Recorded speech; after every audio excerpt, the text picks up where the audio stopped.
L'Université populaire européenne de Grenoble s'est donné comme mission principale, depuis 2006, de faire mieux connaître l'Union européenne, ses institutions et ses politiques.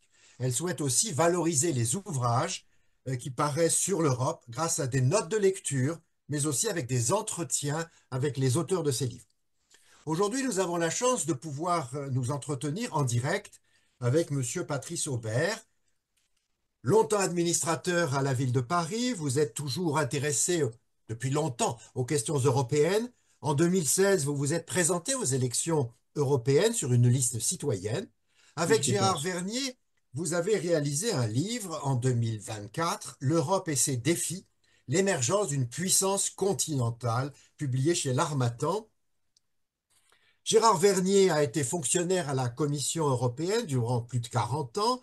Il publie régulièrement un tour d'horizon de l'actualité européenne sur le site Sauvons l'Europe.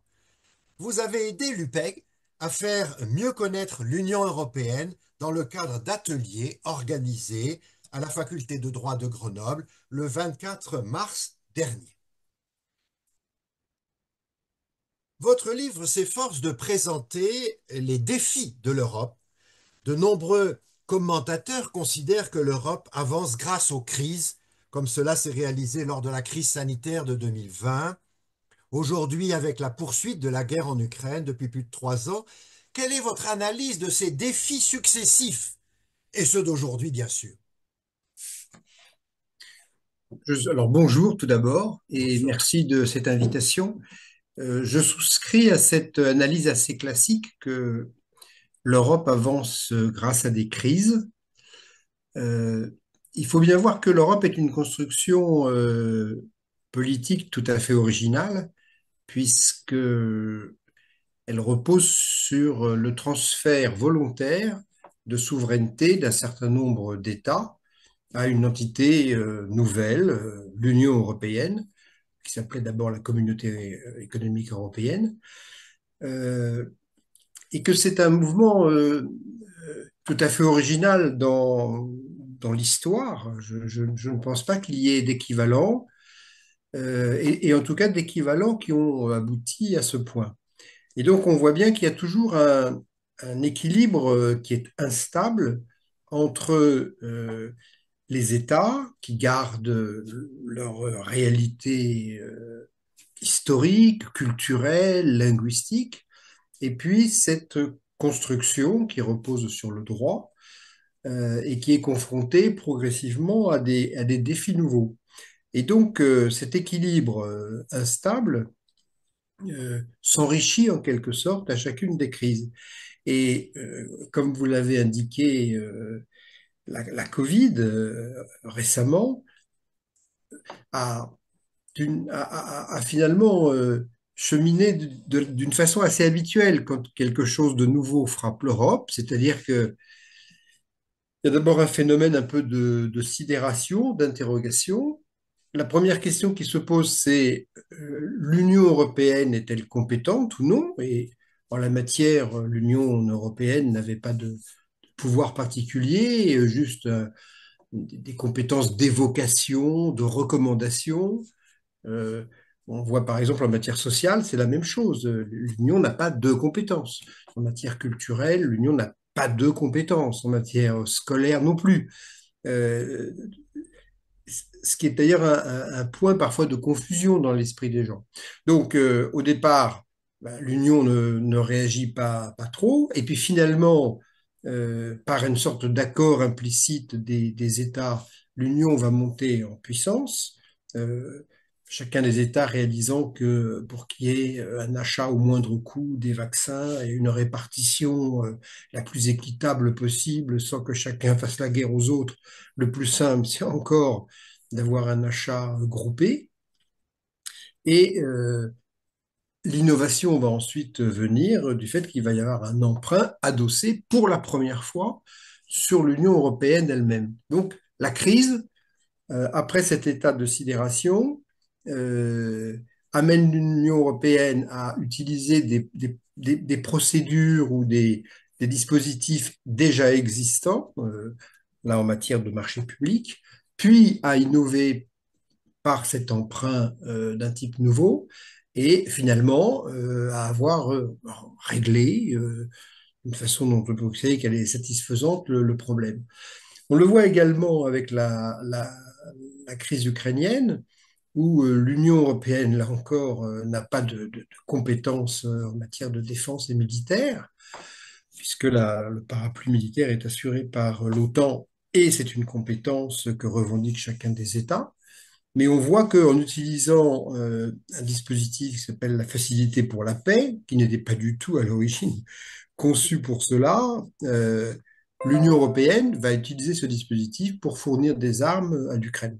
Et on voit bien qu'il y a actuellement une sorte d'enclenchement qui incite l'Union à monter en puissance, mais avec en même temps beaucoup de prudence, puisqu'elle est borderline par rapport à ses compétences. Le titre de votre livre parle de l'émergence d'une puissance continentale. L'Union européenne n'est-elle pas déjà une puissance sur le plan économique ou juridique, mais en même temps elle est relativement mal connue, cette puissance. Alors, cette notion de puissance est vraiment intéressante et on s'est beaucoup interrogé avec Gérard Vernier sur fallait-il mettre ce mot dans le titre ou dans le sous-titre. Et finalement, on a retenu l'émergence d'une puissance continentale. On pourra peut-être revenir sur le mot continental. Euh, L'Europe a été une puissance. Voilà. C'est important de le reconnaître. Elle a été une puissance à partir du XVIIe siècle, quand ces navigateurs se mettent à partir à la conquête du monde. Elle a dominé le monde au XVIIIe siècle. Et d'une certaine façon, elle a abusé de sa puissance, puisque on peut dire un peu schématiquement, mais que les deux guerres mondiales sont des guerres civiles européennes qui se sont élargies à travers le système de l'impérialisme et des colonies au monde entier. Donc nous avons usé et abusé de la puissance et la construction européenne s'est construite sur l'effondrement de cette puissance, puisque c'est après 1945, sur la base de la réconciliation et du pardon entre les ennemis héréditaires qu'étaient la France et l'Allemagne, que cette union a pu se construire.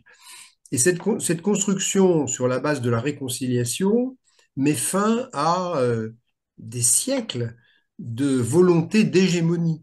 Alors, on parle naturellement on parle de l'hégémonie romaine au départ, hein, qui constituait ce socle, mais ensuite il y a la volonté d'hégémonie espagnole, bourguignonne, anglaise, je devrais dire plutôt avec la guerre de Cent Ans, bourguignonne, française avec les armées de Louis XIV, de Napoléon, finalement allemande, avec les trois guerres que l'Allemagne mène à la France en 100 ans. Et à chaque fois, il n'y a pas eu possibilité d'hégémonie. Et donc, il y a eu finalement transfert volontaire de souveraineté pour mettre en place l'Europe.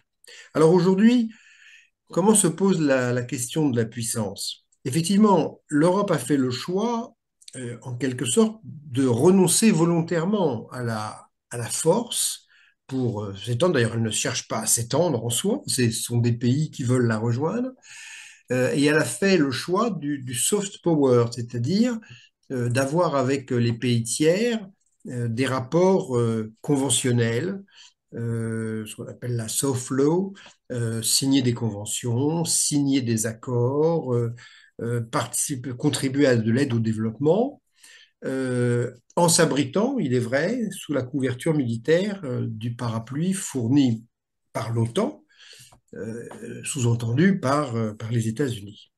Alors, aujourd'hui, on constate une augmentation des dépenses d'armement un peu partout, sur tous les continents, qui nous interroge naturellement. Nous avions eu avec une association dont je m'occupais, les Poissons Roses, une entrevue en mars 2016 avec le pape François. Les événements d'hier m'ont amené à me rappeler cette rencontre qui était pas banale. Et une des choses qui m'avait marqué, c'était qu'il considérait que la pire des choses, c'était le réarmement. Et en fait, c'est assez logique, puisque s'il n'y a pas de réarmement et de vente d'armes, ben, il n'y a pas de guerre, faute de munitions, en quelque sorte. Mais c'était un axe un peu particulier. Et la deuxième réflexion qu'il avait faite, et qui est au cœur de notre sujet, c'était ce regard sur l'Europe qu'il considérait comme une grand-mère endormie. Hein, je crois qu'il avait utilisé C'est ces important. termes lors d'un entretien. Hein, voilà. Alors, cette grand-mère endormie, comment peut-elle aujourd'hui se positionner à la question de la puissance? Avec Gérard Vernier, nous considérons que malheureusement, euh, il nous faut sans doute retrouver une puissance militaire. Alors, comme vous l'avez très bien dit, l'Europe, c'est une puissance économique très importante de premier plan.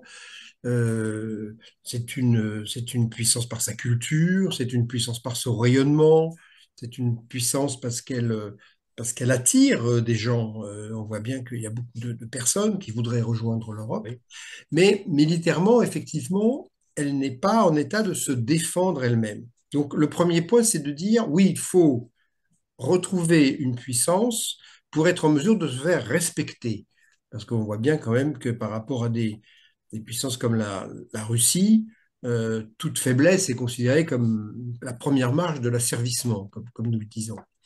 Mais par contre, comme nous savons où mène la puissance, l'objectif, c'est plutôt d'utiliser cette puissance pour ne pas l'utiliser et pour faire part aux autres pays du monde de notre expérience d'avoir traversé les ravins de la mort avec cette puissance. Donc, c'est une sorte de chemin de crête. Oui, être puissant pour se faire respecter, ne pas utiliser la puissance et orienter le regard des peuples vers ce qui devrait être notre objectif commun, euh, c'est-à-dire la sauvegarde de l'humanité. On aime citer avec Gérard Vernier ces quelques chiffres qui sont souvent méconnus. Nous étions 1,6 milliard ou 7 d'humains au Mm. début des années 1900. Hein. 2,5 milliards en 1950, 6 milliards en 80, et nous sommes 8 milliards. Voilà.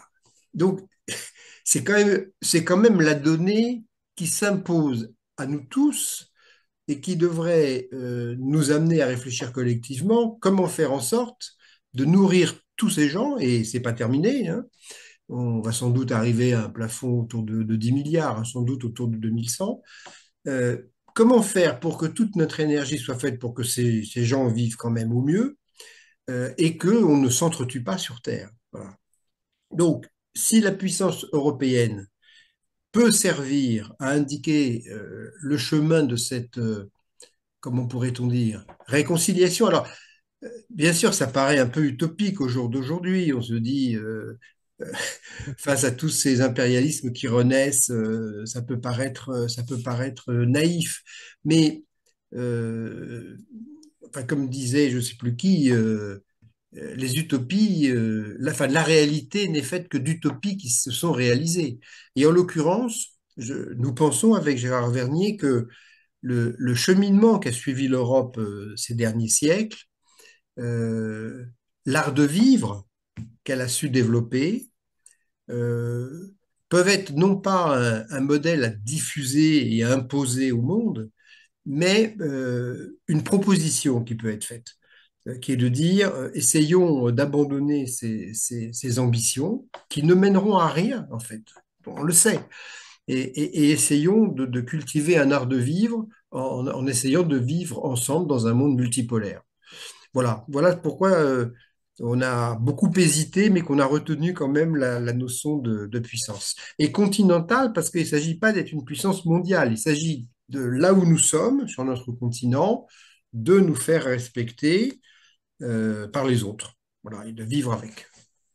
Est-ce que le fait d'aller vers une Union européenne de la défense n'est pas quelque part changer le logiciel de l'Union européenne, parce que au fond, l'Europe a été construite pour maintenir la paix essentiellement, et donc l'idée de défense est complexe. L'idée de défense est complexe.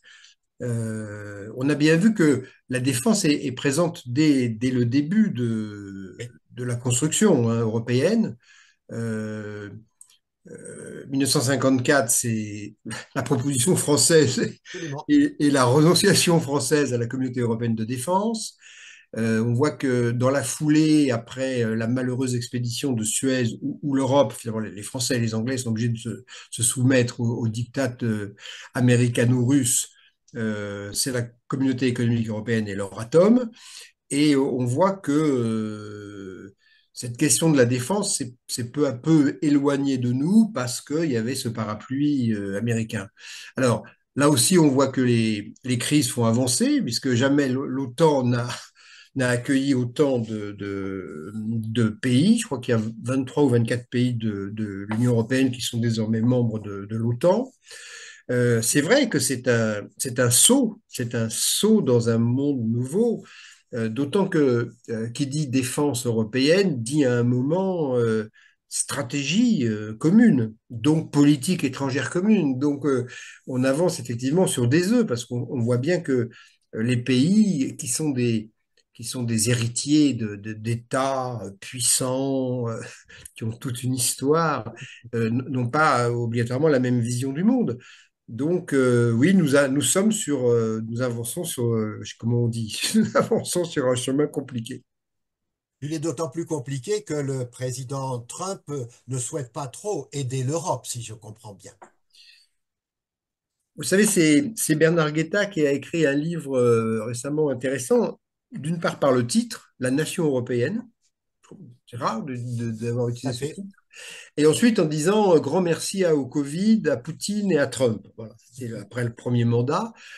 En fait, il disait ces trois événements avec ces trois personnes sont cause de crises nouvelles et nous amènent progressivement à une prise de conscience que finalement, ce qui nous rassemble, ce qui nous rapproche est plus important que ce qui nous divise. Et c'est une autre des interrogations qu'on a portées dans le livre avec Gérard Vernier, c'est euh, est-ce que nous formons un peuple européen? Alors, c'est une question difficile. Oui. Alors, parfois, on nous dit, mais non, entre un Portugais et un Suédois, c'est pas possible de former un peuple. Bon, ce à quoi on dit, entre un Basque et un Nordiste, il y a aussi beaucoup de différences. Et ceci nous a amené à nous interroger sur ce qui fondait notre identité européenne. C'est un peu la première partie du livre. Et on s'aperçoit que les Européens, et à chaque fois d'ailleurs, nous avons mis, quand nous avons cité des noms, nous avons mis la nationalité et la date. Et, et c'est assez intéressant de s'apercevoir de la variété des nationalités qui apparaissent à travers des hommes ou des femmes. Alors c'est vrai que c'est principalement des hommes dans notre histoire européenne, qui à un moment ont symbolisé des avancées dans tel ou tel domaine.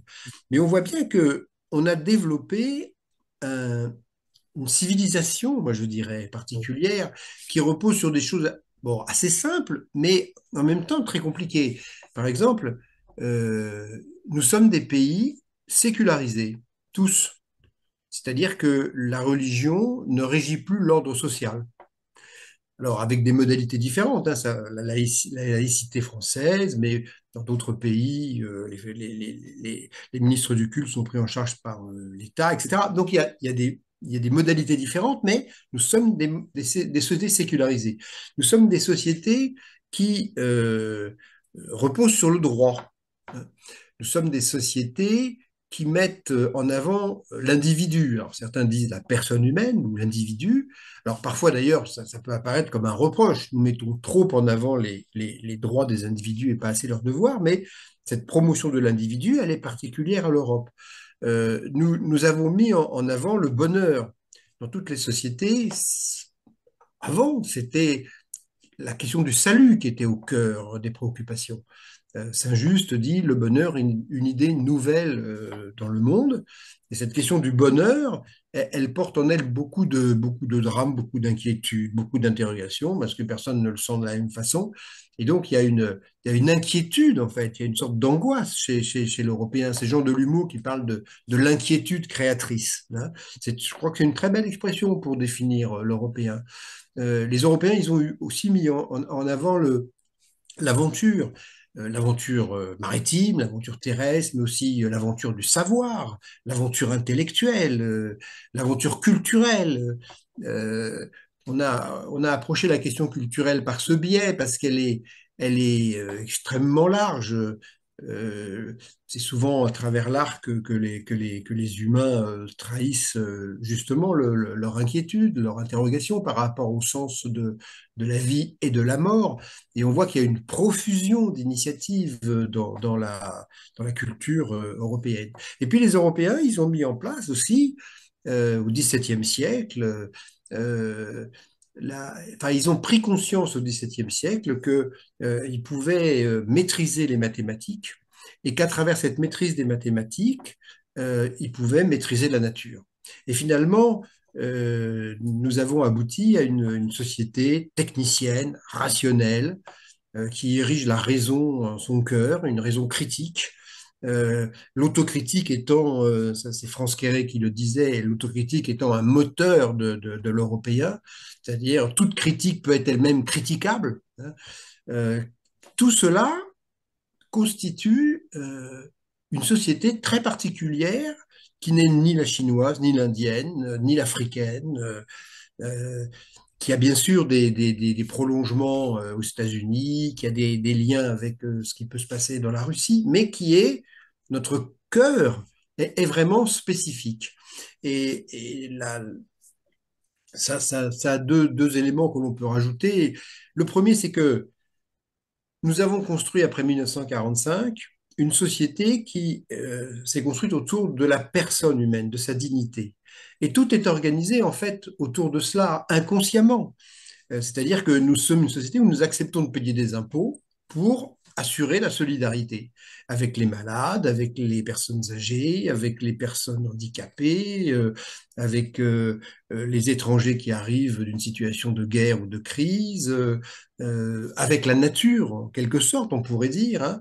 Mais il y a pas de tribunaux d'exception, il y a la liberté de la presse, il y a une justice indépendante. Voilà, tout est fait, tout est construit autour de cette protection de l'individu.